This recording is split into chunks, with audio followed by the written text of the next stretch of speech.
literasi ini bukan barang baru sebetulnya Bu Yaya. Literasi ini merupakan dari dulu zaman Rasulullah itu kan pertama mendapatkan wahyu, namanya adalah Iqra. Bacalah Iqra bismi rabbikal ladzi khalaq.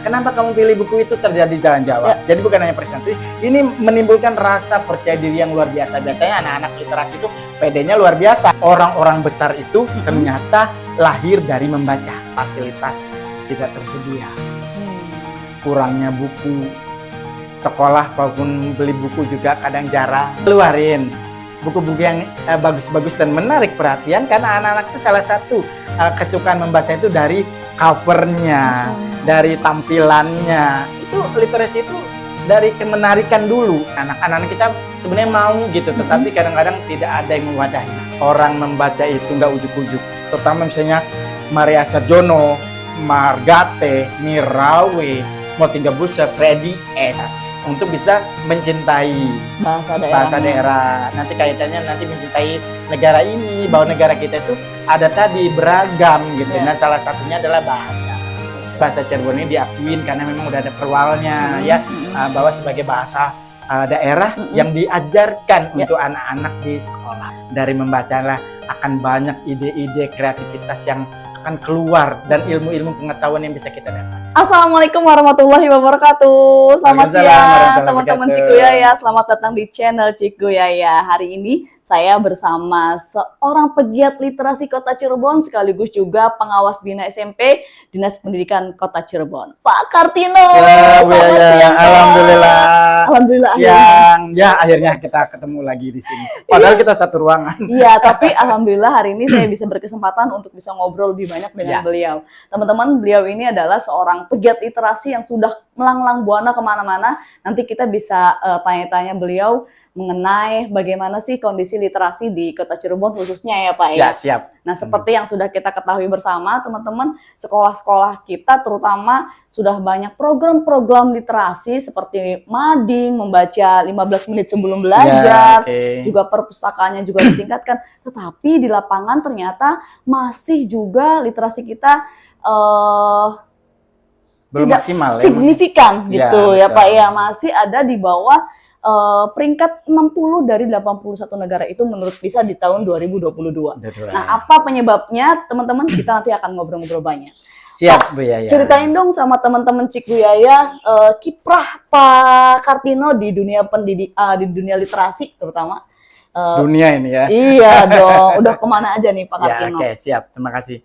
Pertama-tama saya mau ngucapin salam dulu. Sampurasun. Sebagai warga Jawa Barat ya, Sampurasun. Rampes. Salam literasi. Oke, terima kasih Bu Yaya sudah bisa memberikan kesempatan pada saya untuk bisa datang di podcast yang namanya tadi Cikgu Yaya. Nah, Cikgu ya, ingat ya, Upin Ipin ini Cikgu Yaya. Nah, kiprahnya sebagai penggiat literasi ya, tepatnya yang pengen berbagi tentang literasi. Saya terjun ke dunia literasi sebetulnya sih, kata literasi ini sudah dari zaman dahulu kala ya, sejarahnya. Mungkin saya akan kupas teman-teman hebat juga semua, yang teman-teman pendidik, semua yang pemerhati literasi. Kita tahu bahwa literasi ini bukan barang baru sebetulnya Bu Yaya. Literasi ini merupakan dari dulu zaman Rasulullah itu kan pertama mendapatkan wahyu, pertamanya adalah Iqra. Bacalah Iqra bismi rabbikal ladzi khalaq.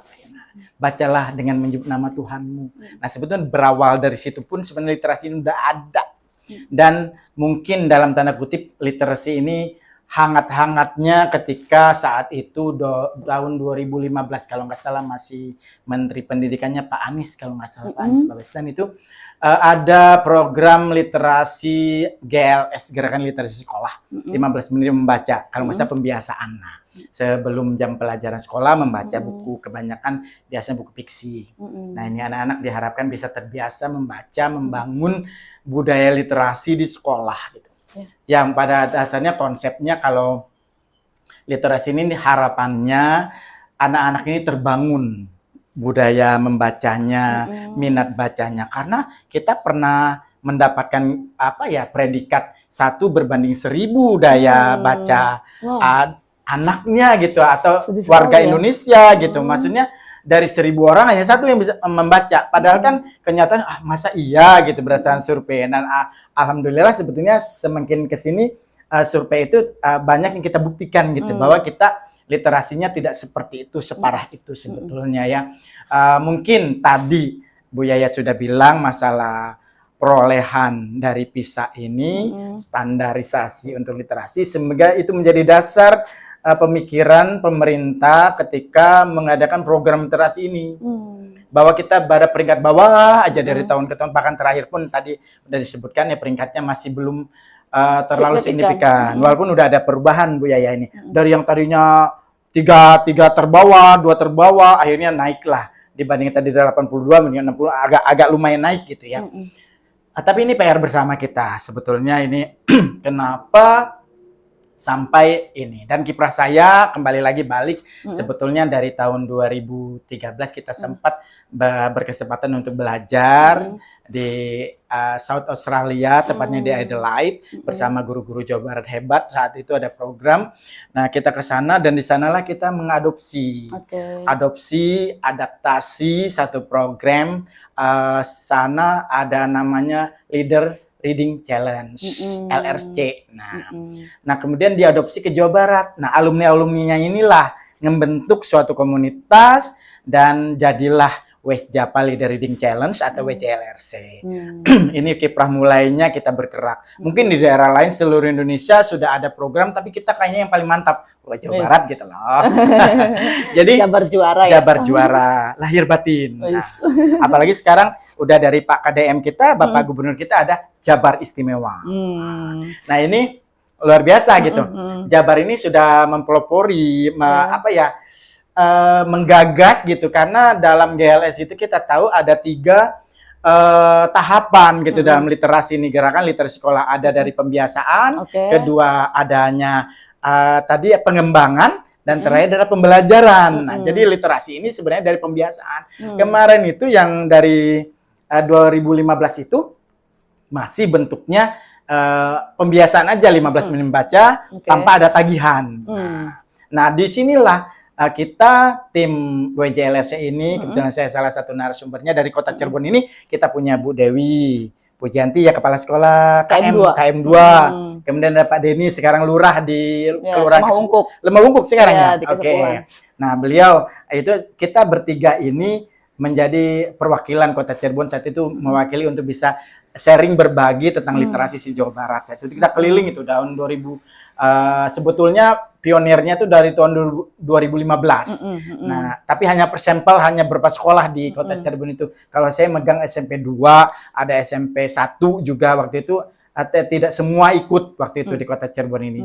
Sehingga tahun 2017 pun kita tamat lah, ibarat kata ada seremonialnya, bentuknya adalah Jambore Literasi. Di situ di Jawa Barat di Kiara Payung saat itu. Sumedang. Nah, itu heboh, rame, ada penyerahan medali dari Bapak Gubernur. Cuman sebelumnya pionir pun 2015 kebetulan SMP 2 juga pernah mendapat medali emas dari pemerintah Australia terkait dengan program ini. Baru percontohan dulu gitu, belum berapa sekolah, ada SMP 1. Maka tadi kalau nggak salah Bu Dewi itu masih Kalijaga Permai waktu itu. Nah, saya di SMP 2 saat itu menjadi guru. Nah, kita hanya beberapa sekolah yang mewakili dan alhamdulillah kita dapat di Bapusipda ya kemarin ya. Di sana dikukuhkan dapatlah menjadi kita tuh dapat medali waktu itu. Cuman beberapa siswa sampel. Berikutnya baru program ini berjalan 2016, 2017 ada wisudanya. Kemudian bergulir terus terhenti ketika ada pemecahan dari pendidikan dasar dengan pendidikan menengah ke atas. Ya, Jawa Barat ada yang SMA, SMK menuju sana provinsi, kita di daerah masing-masing. Dan itu terpecah dan sehingga program ini akhirnya dilanjutkanlah oleh daerah masing-masing. Cuman alhamdulillahnya tuh Kota Cirebon berlanjut dan kami beri nama saat itu dengan tim dari Jawa Barat dan alumni Adelaide yang ada di Jawa Barat ini berkumpul menyatu padukan dan membuatlah CLRC, Cirebon Leader Reading Challenge. Nah, tantangan membaca dari pimpinan di Cirebon, kota Oke. Cirebon terutama. Nah itu. Nah itu juga saya juga punya pengalaman menarik Pak, Nah, di gimana tuh, Bu? CLRC Ya, itu. ya. Kebetulan waktu itu saya masih menjadi guru dan membimbing 10 anak gitu. Ya. Nah mereka itu di challenge membaca buku sekian bulan sekian buku gitu. Betul, betul. Dan itu sampai 24 buku loh anak Ya, saya satu betul, bulan itu. betul. Dan itu anak-anak tuh teman-teman ini bener ya, anak-anak itu jadi kecanduan membaca gitu. Apa aja tuh dibaca dilalap. Betul. Sampai kami kekurangan karena di perpustakaan kami kekurangan buku. Betul. Karena anak-anak itu kan saya dibebaskan anak-anak mau membaca apa gitu. Dan ternyata Bu bacaannya kurang katanya itu kan sampai 2 periode tuh saya Iya, ikutnya betul, Pak. ya. Akhirnya apa yang kami lakukan Pak? Akhirnya kami pinjem dong ke perpustakaan sekolah lain, Tetangga, ya, ke terdekat. sekolahnya Bu Dewi, ke sekolahnya Bu Lia di SD Guntur waktu Ya, itu. oke. Itu jadi memang program CLRC ini memang berdampak banget buat anak-anak. Akhirnya anak-anak kecanduan. Ya, betul. Dengan Salah satu belajar. ini ya. Kebetulan ini Bu Yaya.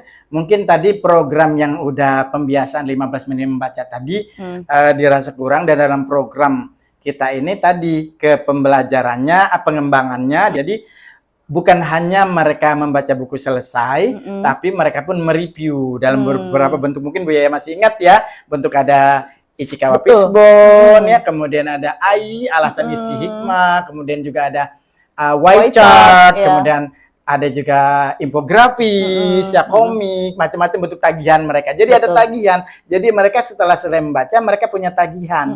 Tagihan ini untuk mengikat makna dari buku yang mereka baca. Kalau seandainya mereka tidak diikat dengan makna dalam bentuk tulisan, ini akan buyar.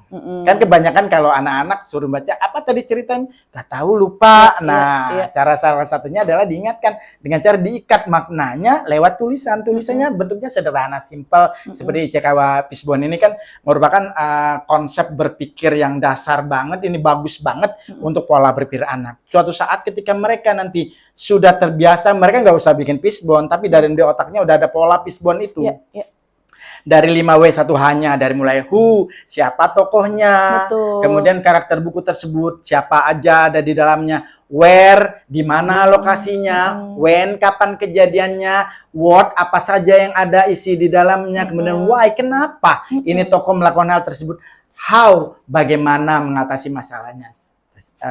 Dari buku yang ada tersebut pasti ada solusi apa yang diambil tokoh dalam buku tersebut gitu. Kalau memang itu fiksi ya seperti itu. Apa happy ending, apa sad ending seperti itu ya, bahagia atau tidak gitu ya, sedih misalnya. Nah ini mereka di pola seperti itu, kalau terbiasa nanti mengikatnya lewat tulisan, nanti kalau mereka udah lama-lama terbiasa, mereka di otaknya itu ketika pun ditanya, ketika mereka baca buku, mereka akan rasa dia bisa bercerita, mengalir. Nah, jadi mereka bisa memproduksi gitu apa yang sudah mereka baca, kalimat-kalimatnya mereka sudah paham, tertata gitu. Oh, dalam cerita buku ini tokohnya adalah ini, kejadiannya ada di sini. Nah, kemudian waktunya adalah pada ini. Apa yang terjadi di sana? Tokoh ini melakukan ini. Simple saja. Kemudian kenapa tokoh ini melakukan ini? Sebabnya seperti apa? Why why ya? How, bagaimana dia mengatasi kalau memang ada masalah. Nah, situ betul-betul nanti terpola dan mereka bisa mengucapkan kembali atau retail, menceritakan kembali isi buku tanpa harus mereka berterbata-bata, tapi sudah punya konsep di sininya, fishbone-nya. Bahkan bisa ini loh, tanya jawab, bisa juga saling melempar informasi. Betul. Gitu. Program tadi yang kita WJLRC ataupun CLRC yang diadopsi oleh Kota Cirebon ini, salah satu kehebatannya bukan hanya setelah baca dibikin bentuk reviewnya, tapi juga mereka bisa diskusi presentasi. Jadi isi buku itu mereka diskusikan satu persatu, misalnya satu kelompok 5 orang. Anak pertama cerita, buku saya bacakan ini. Kemudian kenapa kamu pilih buku itu, terjadi jalan jawab. Jadi bukan hanya presentasi, ini menimbulkan rasa percaya diri yang luar biasa. Biasanya anak-anak literasi itu PD-nya luar biasa. Betul. Gitu kan, ketahuan ya. Karena dia sudah mengkonsumsi pengetahuan, ilmu pengetahuan, sehingga dia bisa memproduksi kata-kata kalimat yang baik gitu akhirnya. Betul Bu Yaya, saya setuju karena memang dengan semakin kita banyak membaca, karena sebetulnya orang-orang besar itu ternyata lahir dari membaca. Bung Karno, Bung Hatta, pokoknya orang-orang Gus Dur, itu semua membaca semua gitu, pembaca dia semua. Kemudian siapa lagi? Pokoknya tokoh-tokoh dunia pun semua. Saya masih ingat itu kata menurut ya ini faktanya ya, Pak, kata anaknya gitu. Bahkan Bung Hatta itu ketika pindah dari pengasingannya itu, dia sambil bawa buku tuh sampai 7 kapal. Ya, betul. Isinya buku semua loh.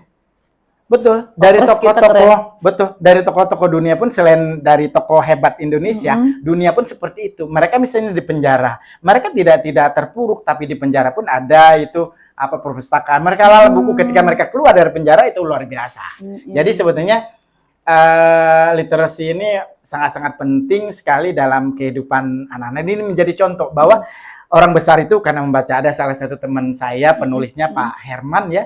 Halo Pak Suherman. Pak Suherman ini adalah pustakawan terbaik Asia Tenggara. Wow. Nah, beliaulah salah satu narasumber juga kalau untuk perpustakaan. Beliau waktu itu sebagai yang ahlinya dalam menjelaskan tentang perpustakaan. Dan kita tim untuk menyebar program literasi WJLRC ini pada seluruh Jawa Barat saat itu. Oke, Pak. Tadi Bapak bilang, saya masuk ya. Bapak tadi bilang literasi itu sangat penting.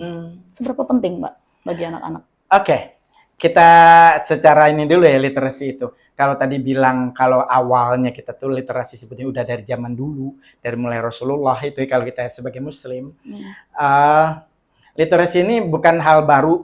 Jadi bukan hal yang bilang oh literasi saat ini karena ada programnya, ada misalnya ANBK, nanti ada ANBK dan segalanya itu. Padahal literasi ini adalah kalau secara menyeluruhnya segala kemampuan untuk menguasai sesuatu ya tanda kutip apa saja gitu dalam dunia ini yang bersifat baik, that is literacy.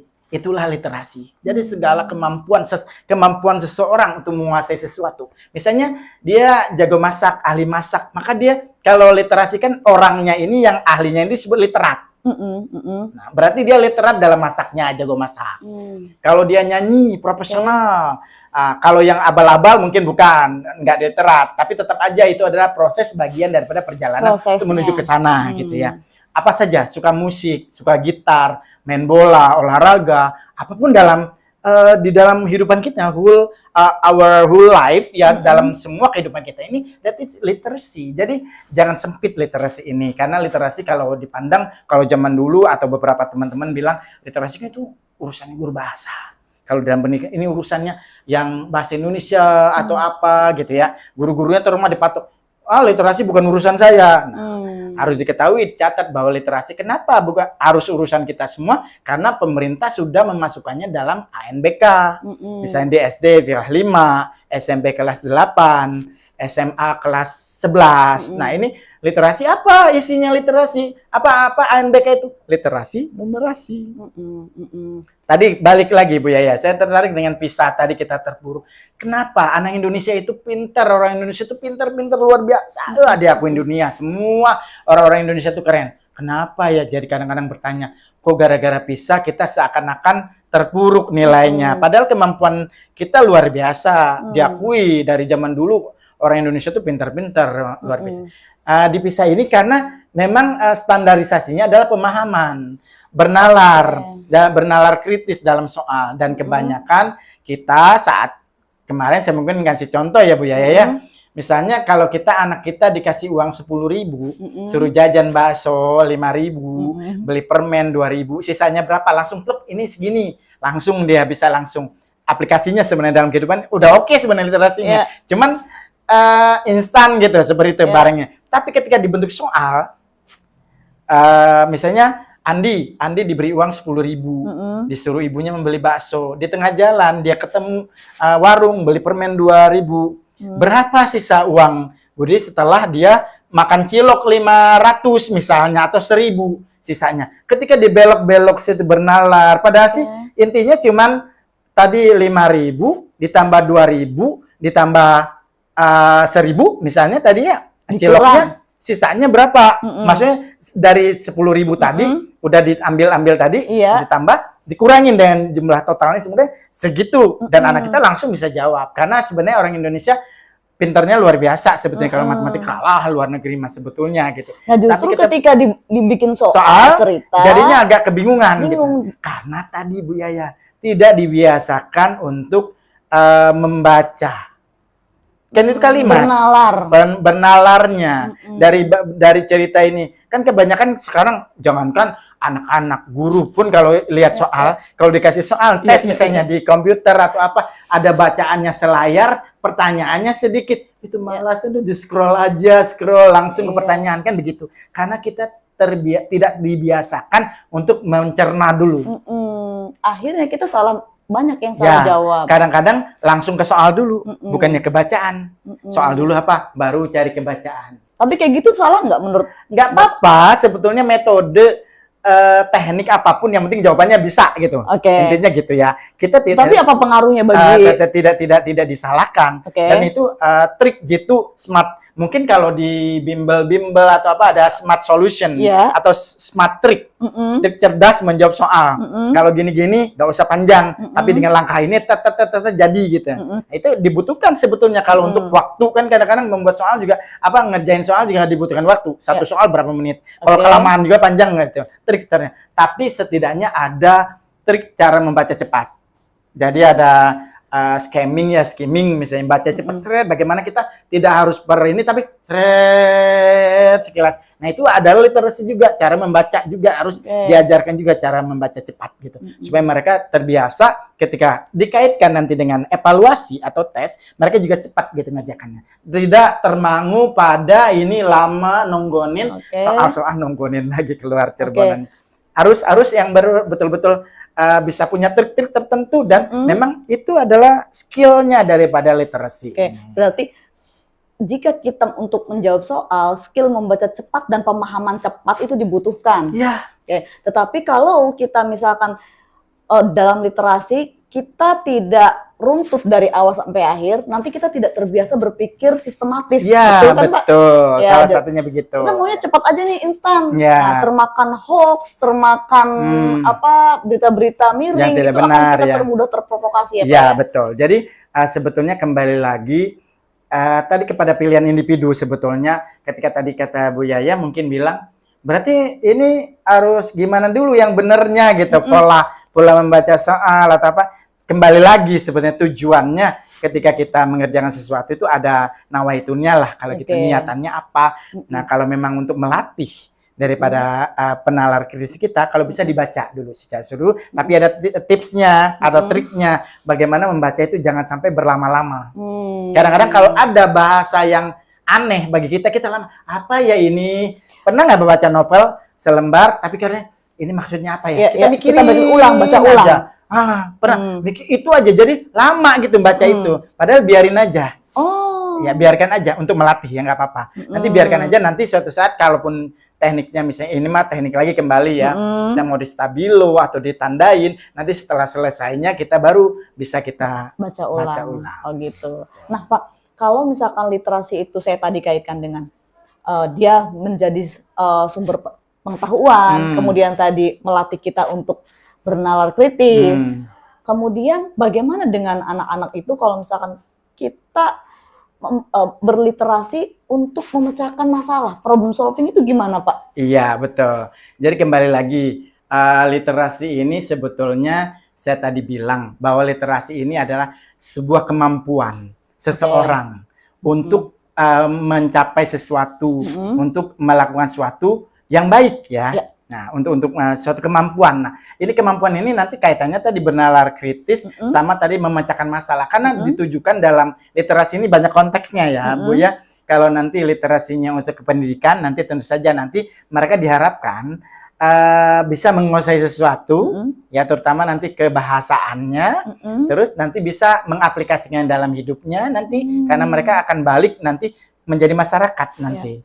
Ke sosialnya, dan diharapkan mereka dari sekolah ini mereka bisa aplikasikan nanti dalam kehidupan mereka dengan ide-ide nalar kritisnya, kemudian tadi higher order thinkingnya, thought-nya. Kalau di sekolah kan ada misalnya soal-soalnya ada level-levelnya ya seperti itu, untuk melatih daya mereka nanti ketika mereka berada di masyarakat tadi bisa apa tadi Bu Yaya bilang, memecahkan masalah, problem solving-nya mereka bisa lakukan itu gitu. Karena tadi terlatih mereka dengan adanya ini. Makanya mudah-mudahan tahun next misalnya ada pisah lagi, kita udah punya ilmunya, belajar bahwa kita anak-anak ini dibiasakan untuk bisa membaca teks. Tapi ingat ini Bu, apapun itu akan gagal karena literasi ini digaung-gaungkan di sekolah, diwajibkan literasi, membaca. Kemudian dari cerita Bu Yaya tadi fasilitas tidak tersedia, kurangnya buku. Sekolah maupun beli buku juga kadang jarang. Yang saya amati ketika di sekolah itu punya banyak buku bagus-bagus, ensiklopedia yang tebal-tebal atau apa berwarna-warni, kadang-kadang diumpetin. Takut kalau dipinjemin nanti rusak. Takut rusak, takut itu hilang. salah satunya. Kadang saya gregetan kalau saya berkunjung ke sekolah, keluarin buku-buku yang bagus-bagus dan menarik perhatian, karena anak-anak itu salah satu kesukaan membaca itu dari covernya, dari tampilannya. Itu literasi itu dari kemenarikan dulu. Kita timbulkan rasa itu. Kalau udah nggak menarik ya malas. Malas ya. Malas itu, malas itu udah down nanti. Nah, gimana? Buku yang ada di sekolah kan mahal tuh Bu, puluhan juta. Taruh aja disimpan, dirapiin, ditaruh dirapi di etalase supaya ini bagus-bagus nggak apa-apa. Untuk sampel etalase. Tapi tetap ada sisa, kan nggak mungkin beli satu. Itu diberikan kesempatan pada anak-anak. Ini kita punya new books, misalnya buku baru. Silakan mereka suruh datangin dan ingat, dekatkan buku pada anak-anak. Ini salah satu tips ya. Mungkin ada pertanyaan sering, gimana sih Pak supaya minat baca anak-anak? Saya pernah bilang tadi, 1 berbanding 1000. Indonesia ini daya bacanya, tapi sekarang udah bagus, udah peningkatan di survei itu ternyata salah gitu, bukan salah ya, pernah terjadi itu dan udah ada perbaikan gitu. Nah, ini minat baca ini ya sebenarnya dari lingkungan sekolahnya juga, fasilitasnya juga walaupun nggak ada, diusahakan tadi kata Bu ya, pinjem atau ngubungin perpustakaan 400 di sini Kota Cirebon, ada mobil keliling, perpustakaan keliling, pinjam MOU, atau misalnya di sekolah ada solusinya misalnya MOU dengan perpustakaan, Pak 3 bulan sekali atau 6 bulan sekali kita pinjam buku, nanti setelah selesai kami kembalikan. Nah, itu diperjanjikan. Di sini pun saya kemarin baru minggu kemarin ke perpustakaan nasional, perpustakaan kita 400. Ini supporting sekali asal sekolah mau mengadakan MOU, pendekatan ke sana. Kadang-kadang itulah Bu ya. Sebenarnya inisiasinya, ada passion kitanya harus benar-benar kuat gitu di sini. Dari sisi kalau pendidiknya sendiri dari pihak sekolahnya, harus ada orang-orang yang betul-betul care terhadap literasi ini, kuat. Karena kalau hanya diam saja, ketika tidak ada barang, ya sudah, mau apa lagi? Mau nggak ada J, mau dipaksa gimana J? Nah, Cirebonnya keluar besok Kamis ya. Ingat, besok harus bahasa Cirebon. Nah itu Pak, betul dari Pak, nanti saya ke sana. Ya, Kepala Dinas itu mewajibkan bahasa Cirebon ya. Ibu Kadini, oke, nanti lanjut nanya. Oke, Pak kayaknya diminum dulu deh. Tahu aja.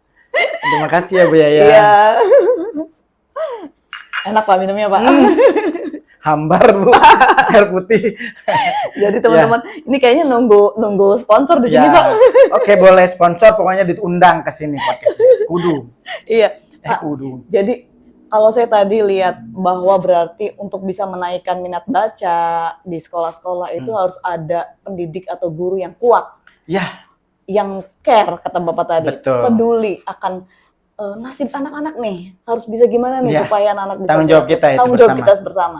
Nah, tapi Pak gini, mungkin tadi ada yang diceritakan oleh Bapak adalah bagaimana upaya-upaya pendidik guru di mana anak-anak itu tidak punya privilege seperti Pak Kartino kecil dulu. Saya pernah dengar bahwa Pak Kartino ini memang maniak baca dari kecil. Enggak juga sih. Ceritain dong Pak, gimana nih pengalaman Bapak gitu? Ya, kembali lagi baca. Ya. Terima kasih Bu Yaya. Ya, jadi ingat kembali bahwa dulu ternyata memang orang membaca itu nggak ujuk-ujuk. Bisa baca ya. Tiba-tiba baca. Jadi makanya kalau saya bilang nonsense, jika dalam tanda kutip omong kosong ketika kita berkoar-koar tentang literasi dan minat baca anak bagaimana kita hanya di sekolah.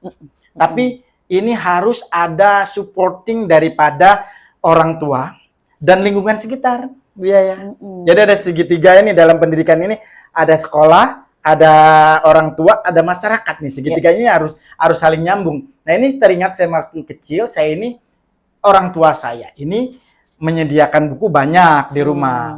Dari mulai majalah dulu Femina, Kartini, terus ada tabloid, kemudian ada majalah-majalah bintang, ya, Trubus. ada Hello, bahasanya Trubus, ya, Wanita Indonesia dulu ya, Sajiku, masakan-masakan apa-apa, ada koran-koran ada di rumah. Tapi lihat Bu Yaya, saat ini coba kita tanya pada diri sendiri dan teman-teman hebat di rumah, apakah sudah disediakan hal-hal itu di rumah kita masing-masing? Tidak ada bahan bacaan, kebanyakannya miris. Nah, kemudian juga karena mungkin udah zamannya beda ya. Kalau Pak Kiai Hajar Dewantara kan bilang memang kodrat zaman ya, bahwa zamannya sekarang gadget. Tapi tetap harus kembali lagi ke buku kertas sebetulnya ini. Oh, jadi ingat di buku kertas manfaatnya banyak sekali itu. Kalau ada yang bilang, kemarin saya pernah menjadi narasumber satu SMA di daerah Kuningan sama di kota Cirebon juga pernah bertanya, Pak, kita kan anak milenial nih. Kalau sekarang dibilang apa tuh generasi Z ya, geng Z ya. Milenial, geng Z gitu ya. Kan digitalisasi sekarang. Apa tidak boleh baca buku digital? Boleh banget, tidak ada yang melarang. Karena kodrat zaman, kalian berada di zaman digitalisasi. Boleh, tidak boleh ada kata tidak. Boleh semua. But coba kita bangun mereka untuk baca buku kertas. Buku kertas ini manfaatnya banyak banget. Satu, kertasnya ini jika ada jenis yang warnanya kuning, book paper itu bukan kuning jelek itu tuh, tapi memang untuk meredam mata juga adem, enak gitu. Nah, book paper ini untuk mata nggak sakit. Kemudian daya fokusnya tinggi dibandingin baca dengan handphone. Kalau di handphone, Bu Yaya lagi baca novel atau apa, ada notifikasi masuk WA, ting tong ting. Oh, ada ini, berhenti bacanya, buka. Atau ada iklan lewat, buka, penasaran. Malah lupa. Nah, itu konsentrasi. Kalau baca buku gini, saya pernah beberapa kali di pesawat, waktu di Australia, di Bali, saya ngeliat bule terutama. Di pesawat itu nggak main handphone. Memang bahaya main handphone. Cuman orang Indonesia kadang-kadang literasinya tuh gimana ya? Maaf, orang Indonesia, tidak semua. Kebanyakan gitu, ketika di pesawat kan udah ada peringatan, semua dimatikan misalnya ponsel apa, karena itu radiasinya bahaya. Tapi kita kan selfie dulu, ngetik-ngetik dulu, padahal suruh matiin, nanti ketika aman baru. Tapi kan orang kita itu termasuk literasi juga, berarti tidak mengetaati aturan sebetulnya. Ya itu dikatakan literasi rendah. Kalau seandainya pesawatnya ada goyang bencana, siapa yang salah? Rugi. Kita sendiri kan rugi. Hanya gara-gara nggak sabaran main handphone atau klik foto sana sini sehingga kita melupakan bahaya. Padahal udah diperingatkan gitu. Nah, itu literasi.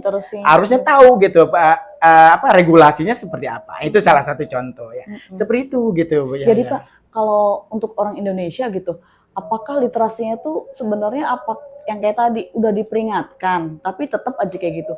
Apakah literasinya tuh harus sampai keras gitu bahasanya ya? Contoh Pak, buang sampah kan ya, jangan buang sampah di sini, ada pelangnya. Tetap aja tuh Pak, buang sampah di sini. Tapi ketika ada pelangnya, yang buang sampah di sini berarti monyet. Nah itu malu ya. Malu gitu. Ada lagi misalkan, yang buang sampah di sini besoknya mati, misalkan kayak gitu. Harus ada begitu. Apakah begitu harus Pak? begitu ya misalnya. Ini saya teringat Bu, ketika saya di Australia itu rokok kan sebesar-besar gini lah. Jadi iklan kalau alhamdulillah ketika 2013 itu saya pulang dari sana ngelihat rokok kita itu udah ada ada peringatan ibu hamil atau ada gambarnya, tapi cuma sedikit ya, nyempil sini peringatannya ini mah rokok. Itu iklan rokok kita itu orang-orang ganteng sama cantik-cantik biasanya. Nah, untuk menarik minat, memang katanya visa kita devisa salah satunya terbesar tuh dari iklan rokok misalnya. Ini kalau di sana segede gaban ini, segede layar ini, misalnya satu tempat rokok, ini semua peringatan. Ada foto orangnya bolong misalnya, atau akibat dari rokok tadi apa, terus sebelahnya histori daripada orang tersebut. Kenapa terjadi gini? Jadi literasinya dan juga harga rokoknya mahal. Satu kotak itu bisa 200 kalau dirupiahkan. 2.000. Kalau di kita kan dimurah-murahkan. Sehingga siapa saja bisa beli. Iya. Karena tadi mungkin menguntungkan. Tapi mengedukasi, ada edukasi sekarang saya perhatikan, tapi masih malu-malu. Iya. Tidak Setengah-setengah. setengah-setengah mengedukasinya. Iya. Peringatan ini. Kan kalau misalnya, toh ayah saya kayak saya ngerokok terus nggak mati kok langsung. Karena proses. Nah itu edukasi. Iya. Sekarang ketika ada 7 kebiasaan Indonesia hebat sekarang, itu penting banget. Jadi salah satunya adalah makanan sehat, kemudian olahraga. Itu efeknya bukan efek jangka pendek, tapi jangka panjang. Ya. Perjalanan nanti mereka akan minum dulu ah. Ini efek-efek yang tidak dirasakan. Ketika anak-anak bilang, enggak kok ngerokok mah nggak akan bikin mati misalnya, Iya. akan meninggal. Tapi perjalanan proses itu akan ada. Iya. Everything need proses. Nanti butuh proses dalam hidup ini. Kalau kita diawali oleh hal-hal yang tidak baik, nanti perjalanannya pun akan tidak baik. Oke. Tadi selain tidak disediakan fasilitas, kalau di saya dulu disediakan fasilitas, karena ibu saya itu penggemar novel, sampai berapa kios, dulu kan suka ada kios baca buku. Itu semua kios daerah ini didatengin semua. Terutama misalnya Maria Sarjono, Margate, Mirawe, Motingga Busa, Freddy S. Terus yang pernah Mirawe, aku pernah baca. Nah, semua yang kayak gitu-gitu tuh jadi harapan saya, walaupun usia saya saat itu bukan saatnya pembaca untuk bacaan dewasa. Iya. Tapi dari kebiasaan itu saya bisa menangkap positifnya kembali ya. Walaupun sekarang ada program pemerintah, ada buku berjenjang. Berjenjang usia TK, ada namanya fase A misalnya, nanti ada A, ada B, ada C, ada kode-kodenya berapa usia mereka baca. Bagus. Cuman kalau saya sebagai pelaku literasi dari dulu, sekarang yang penting ada fasilitas, validasi, dan tidak harus yang sesuai umur kalau menurut saya gitu. Tapi yang penting divalidasi dan tidak terlalu vulgar atau mengandung aksi pornografi dan segalanya. Kekerasan. Yang penting mereka baca dulu. Nanti secara alamiah itu akan terseleksi, dan perbandaran kata, kosakata itu tambah-nambah banyak dengan kita ini. Mengaktifkan imajinasi juga. Imajinasi juga. Banyak sekali hal-hal positif dari membaca itu. Karena dari membaca itu nggak ada ruginya sebetulnya. Untung insya Allah. Karena tadi saya bilang orang besar karena membaca ya. Itu salah satunya. Nah Pak, tadi saya sempat dengar Pak Kartino mengatakan 1 hari bahasa daerah. Nah, ini saya masuk ke sini nih Pak. Di Kota Cirebon juga ada programnya ya Pak. Di hari Kamis menggunakan bahasa Cirebon, teman-teman. Jadi apakah ini juga upaya pemerintah Kota Cirebon, terutama Dinas Pendidikan nih, untuk bisa itu? Ya, oke. Terima kasih Bu ya, mengingatkan kembali. Kemarin saya mewakili Dinas Pendidikan untuk hadir di TOT ya.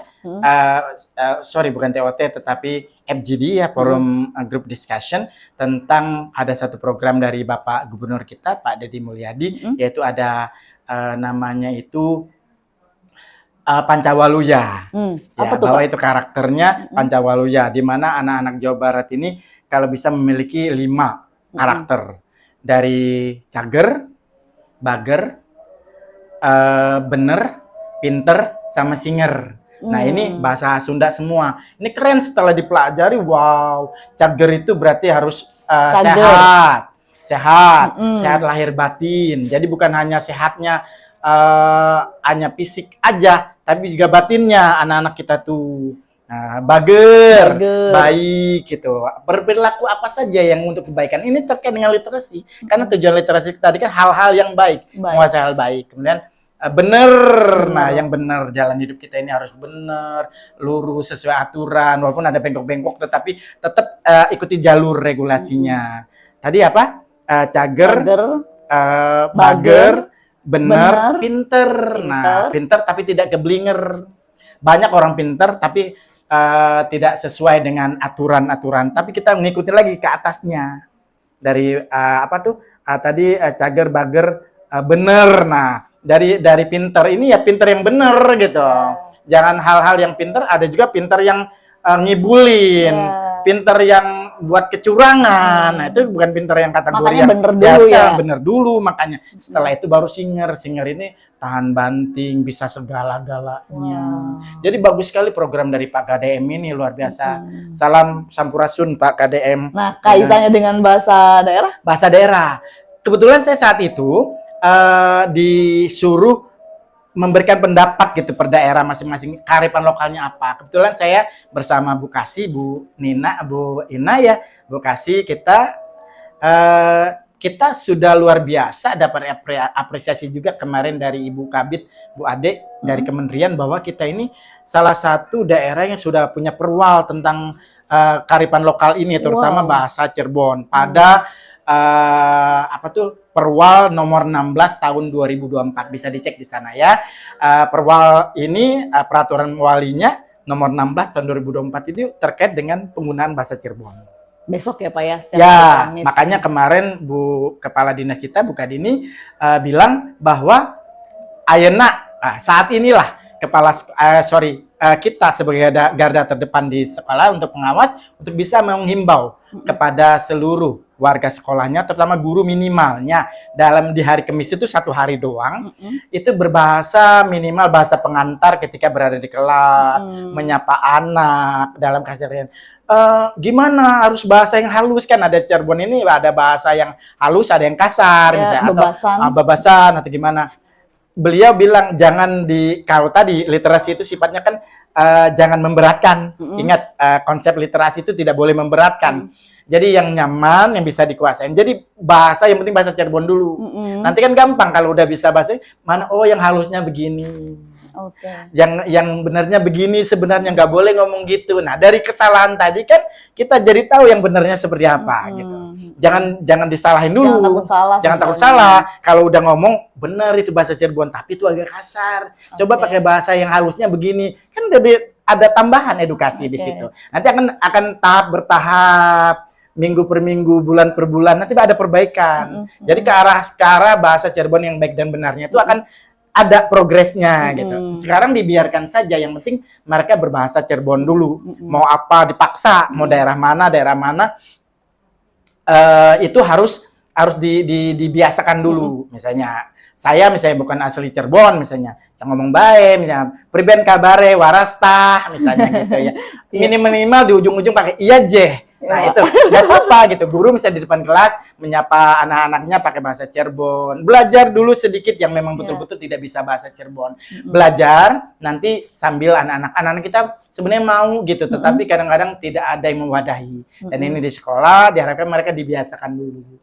Ya, untuk bisa mencintai bahasa daerah. Nanti kaitannya mencintai negara ini, bahwa negara kita itu ada tadi beragam gitu. Nah, salah satunya adalah bahasa. Mudah-mudahan bahasa Cirebon ini diakuin karena memang udah ada perwalnya bahwa sebagai bahasa daerah yang diajarkan untuk anak-anak di sekolah. Karena teman-teman bahasa Cirebon itu ya Pak, bahasa yang unik. Dia ada di Jawa Barat yang notabene adalah Sunda, tapi kita punya bahasa sendiri ya Pak ya. Karena kita berada posisinya di tengah nih Bu, antara Jawa Barat, Jawa Tengah. Ya, tapi juga kita tidak mengikuti dialek Jawa Tengah. Betul, kita punya bahasa sendiri gitu ya, bahasa sendiri. Cirebon. Biasa orang transisi ini, posisi transisi ini kan memang Cirebon kan kota pelabuhan.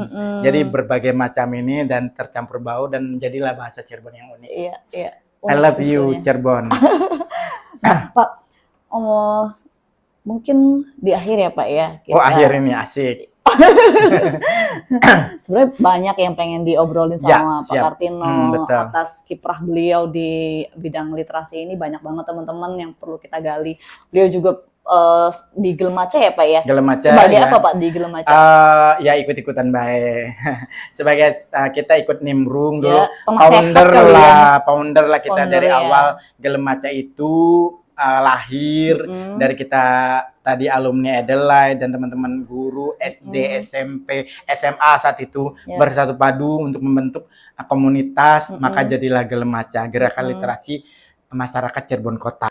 Sebenarnya kalau dalam bahasa Cirebon, Gelemaca itu mau membaca gitu Pak ya. Betul, berharap masyarakat Cirebon terutama khususnya dan umumnya Indonesia supaya gemar membaca. Karena dari membacalah akan banyak ide-ide kreativitas yang akan keluar dan ilmu-ilmu pengetahuan yang bisa kita dapat. Baca, ingat tanda kutip, bukan hanya baca tulisan, tapi baca macam-macam. Sekarang kalau ibu-ibu ditanya rajin baca WA sama status.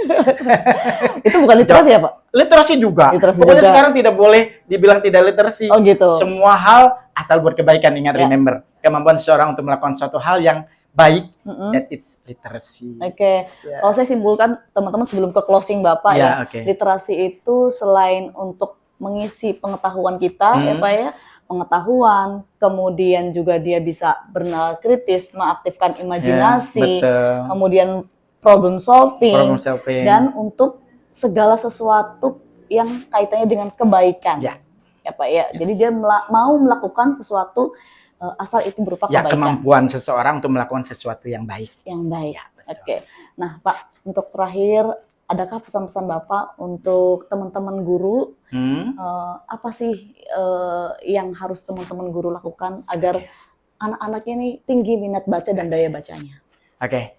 Ya, buat sahabat-sahabat, teman-teman hebat, pendidik dan guru-guru yang ada di seluruh kota Cirebon khususnya dan umumnya seluruh pendidik di Indonesia, literasi itu adalah tanggung jawab kita bersama. Jadi jangan sampai literasi ini tidak kita giatkan buat anak didik kita. Dan remember, ingat bahwa literasi juga bukan patokannya di sekolah, tapi juga di rumah atau di keluarga dan di masyarakat. Jadi literasi ini tanggung jawab kita bersama. Apapun kondisi kendala, tidak ada alasan buat kita tidak berliterasi. Kekurangan apapun bisa diatasi asal kita mau berjuang, tadi kemauan keras. Dan ingat, literasi itu harga mati, literasi selalu di hati, dan literasi sampai akhir hayat nanti. Terima kasih Pak Kartino. Sehat Sama-sama. selalu. Dari Dinas Pendidikan Kota Cirebon, saya Ciku Yaya. Sampai ketemu, sampai jumpa dalam episode selanjutnya. Terima kasih. Assalamualaikum warahmatullahi wabarakatuh. Terima kasih Pak. Ya, oke.